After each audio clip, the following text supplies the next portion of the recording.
ആത്മവിശ്വാസം പുരോഗതിയുടെ അടിസ്ഥാനം. നമ്മുടെ നാട്ടുകാർക്ക് ആത്മവിശ്വാസം കുറവാണ്. അതുണ്ടായാലേ നമ്മുടെ പുരോഗതി ത്വരപ്പെടൂ എന്ന് ഈയിടെ വിദേശത്ത് പാർക്കുന്ന ഒരു സുഹൃത്ത് എനിക്ക് അയച്ച ഒരു കത്തിൽ പറഞ്ഞിരുന്നു. ഇത് കേട്ടപ്പോൾ ഞാനും അതിനെപ്പറ്റി ചിന്തിക്കാതിരുന്നില്ല.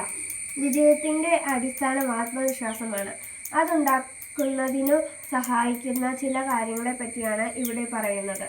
വിജയത്തിൻ്റെ അടിസ്ഥാനം ആത്മവിശ്വാസമാണ്. ആത്മവിശ്വാസം എങ്ങനെയാണ് ഉണ്ടാവുക? അറിവിൽ നിന്നാണ് ആത്മവിശ്വാസം ഉണ്ടാവുക, അല്ലേ? ഇപ്പം നമ്മളൊരു കണക്ക് പരീക്ഷ എഴുതാൻ പോവുകയാണ്. ആ പരീക്ഷ നമ്മൾ പൂർണ്ണമായും പഠിച്ച് സ്വായത്തമാക്കുമ്പോഴാണ് നമുക്ക് ആത്മവിശ്വാസം ഉണ്ടാവുക, അല്ലേ? എനിക്ക് ഇതിനെ അഭിമുഖീകരിക്കാൻ പറ്റും എന്നുള്ളത്. അപ്പം ആ ആത്മവിശ്വാസത്തിൽ നേടാൻ വേണ്ടിയിട്ടാണ് അർജുനൻ ഈ രണ്ട് സേനയുടെയും നടുക്ക് രഥം നിർത്താൻ പറഞ്ഞത്.